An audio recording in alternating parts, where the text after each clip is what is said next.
Welcome back to the show, Namibia. Now it is a new month, and this means also for Zimbabweans that they will be taking to the polls to elect, that is, new councillors, members of parliament, as well as a new president on the 23rd of August, to be specific.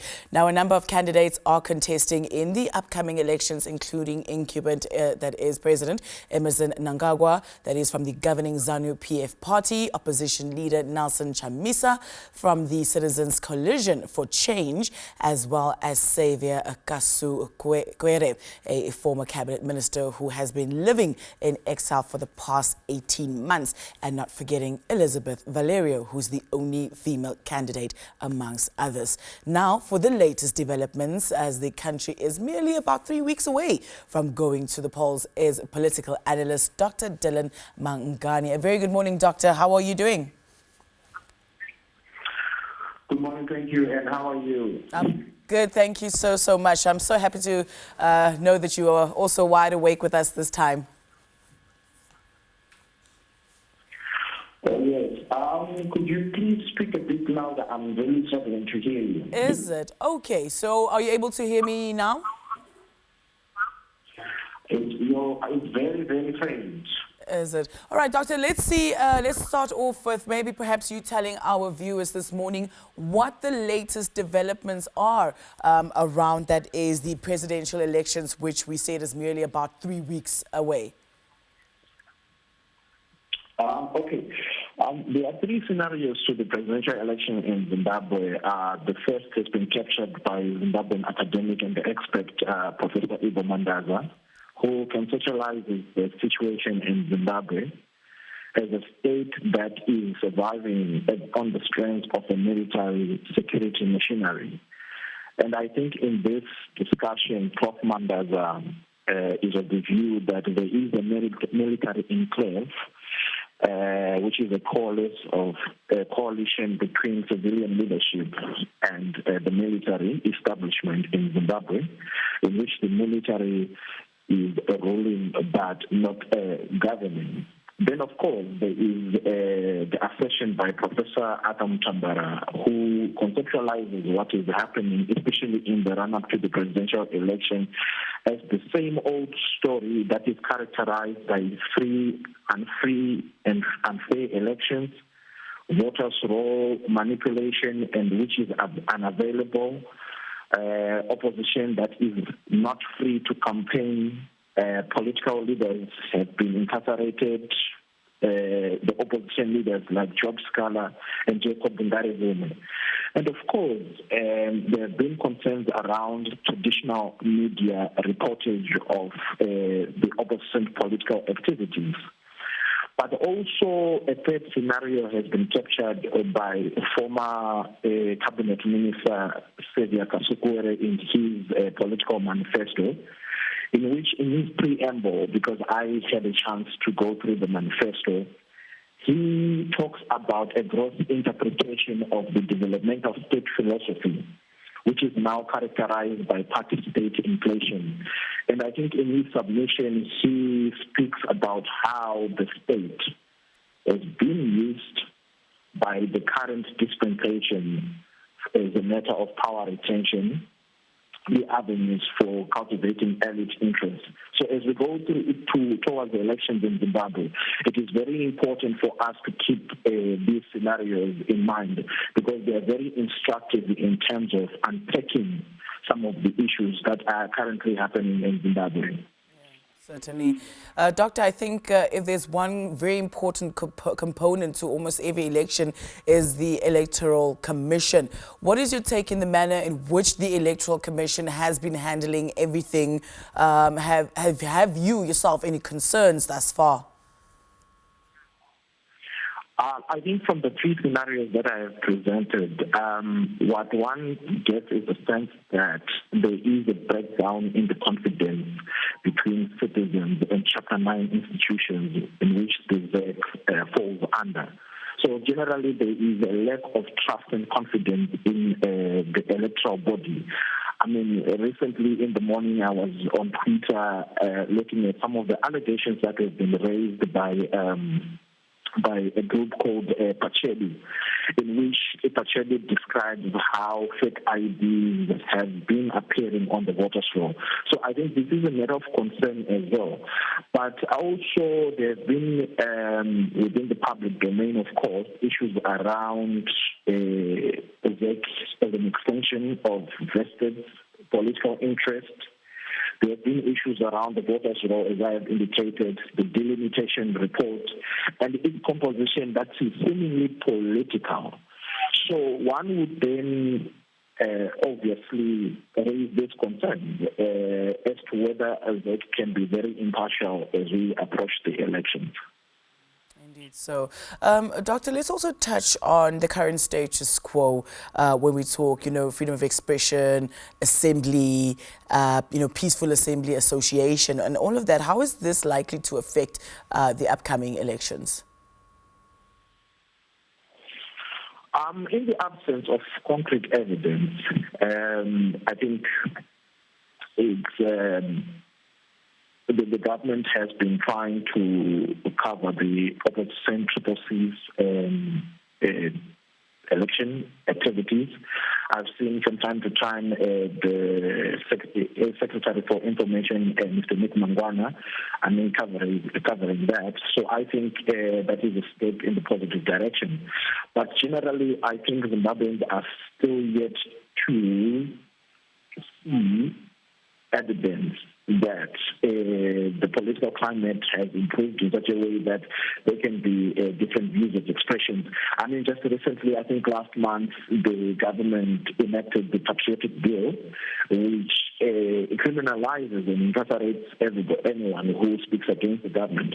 So I think the timing, especially now, it raises a lot of concerns, because this is an electoral climate. We are now in an electoral season, and one would expect, of course, the government to ease on some of these liberties where people can be able to express themselves without fear of a backlash. And of course, what is also key is the fact that you have opposition political leaders that have been incarcerated for quite some time. And I think one is able to connect those dots, and it becomes very difficult to really ascertain whether this is actually something that is sustainable in the long run. Thank you very much, Dr. Mangani.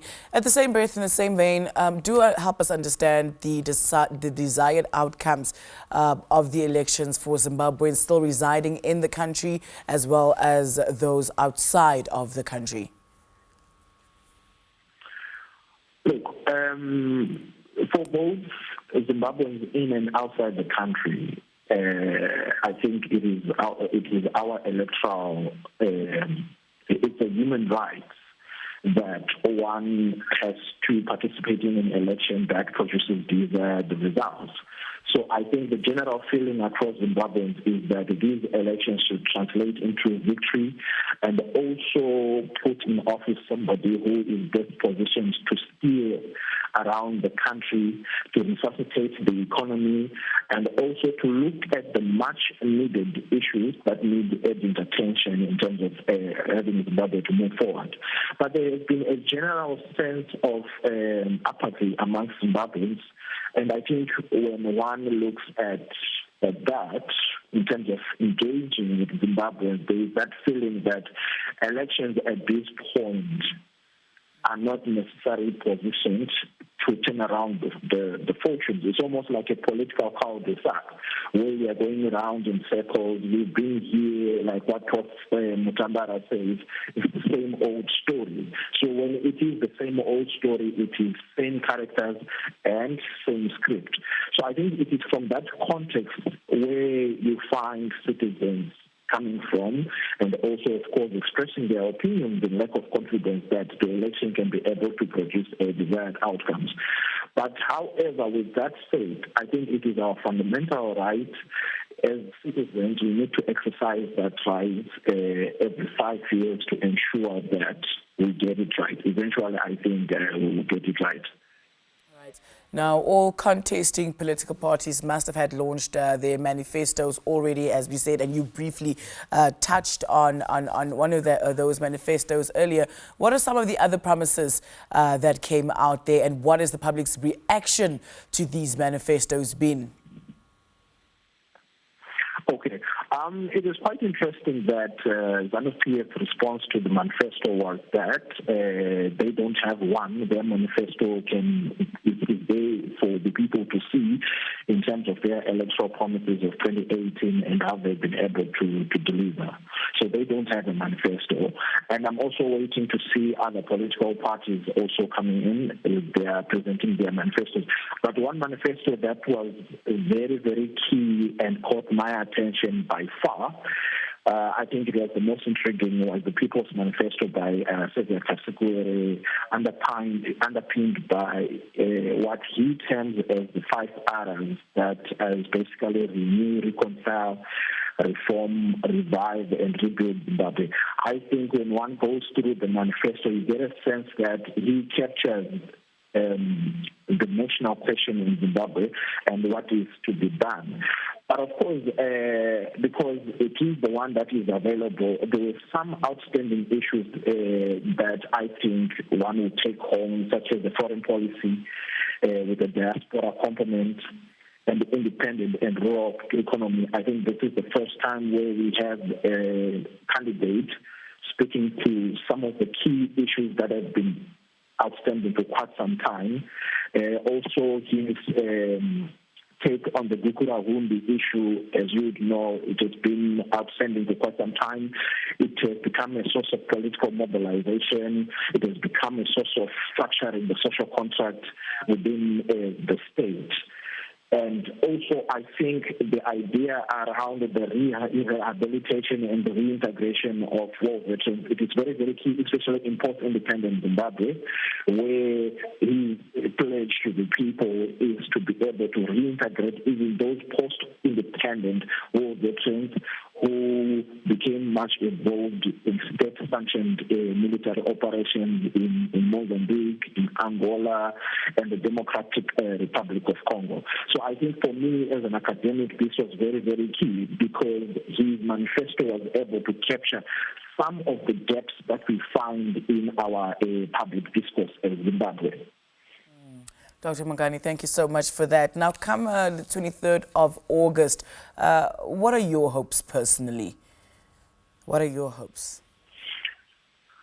Well, my hopes, of course, is that as you go to the voting booth, your vote should translate into dreams and hopes associated with independent Zimbabwe. I should be able to say I'm going to vote for candidate A, and therefore candidate A prevails. So I think in the post-Cold War setup, the ideas around elections is the only way through which we change national political conversations and also attain sustainable development, in which the candidate that is voted into power is best positioned to answer some of the pertinent and pressing questions. And I think a plebiscite is very key, given the fact that Zimbabwe's crisis has been ongoing for more than 2 decades. And every Zimbabwean across the board is hoping and looking forward to an immediate solution in which Zimbabwe can get back on its feet. I think these are my hopes as we approach the 2023 elections.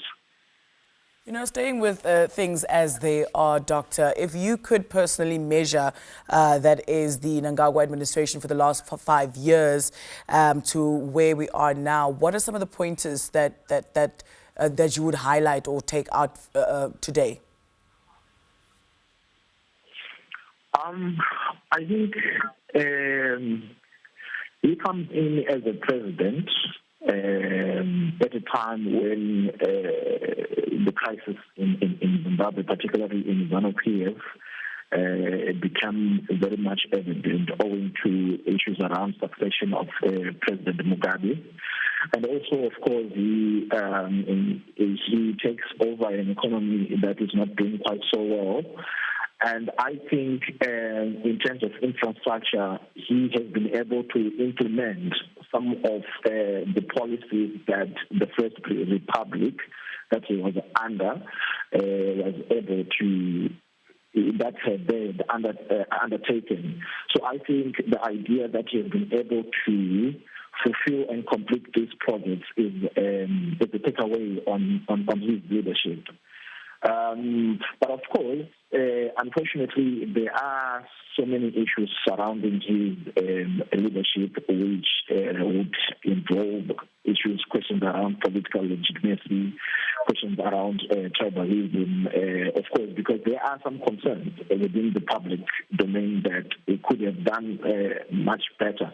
But the most important thing would be some of the missed opportunities that I think the president should have taken into account, that we are coming from a society that is deeply polarized. I need to be a national figure in terms of incorporating various actors in the political market, be it technocrats, the opposition, so that his government would assume a national outfit. Doctor, as we do conclude this conversation this morning, is there a possibility for Zimbabwe to achieve a government of national unity? If we're still talking, specifically referring to, citizens being to exercise their democratic right in a free and a fair and a transparent manner, and what will it require for this to actually take place? Well, a government of national unity is possible on many reasons. Some of them being that over the years, Zanu-PF historic birthright has diminished and therefore been put into question.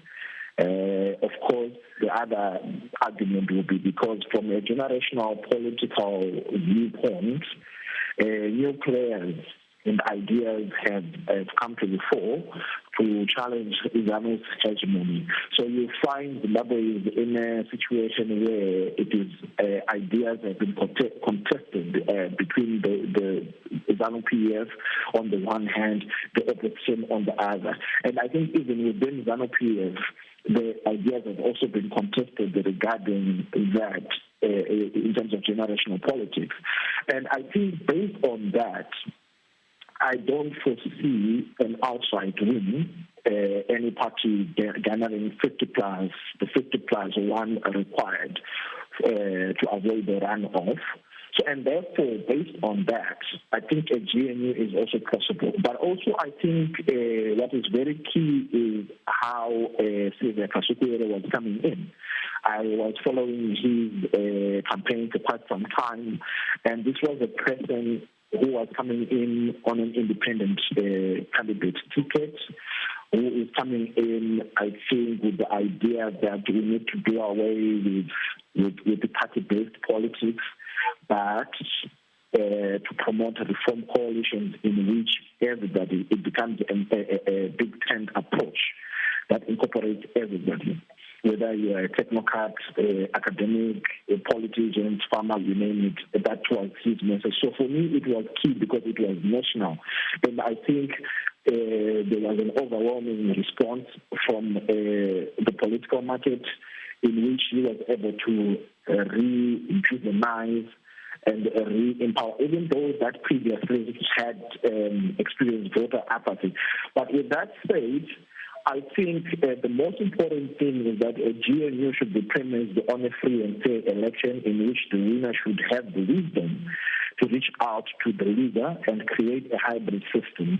I think for me, this addresses issues of legitimacy and discontent that have been lingering for quite some time.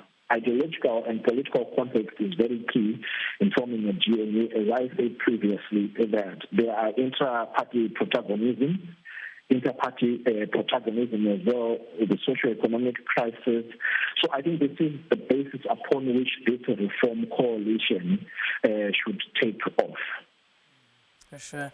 Dr. Mangani, thank you so much for your time here this morning. I'm hoping we'll touch base again soon after as the results will be out. Thank you so much for chatting with us.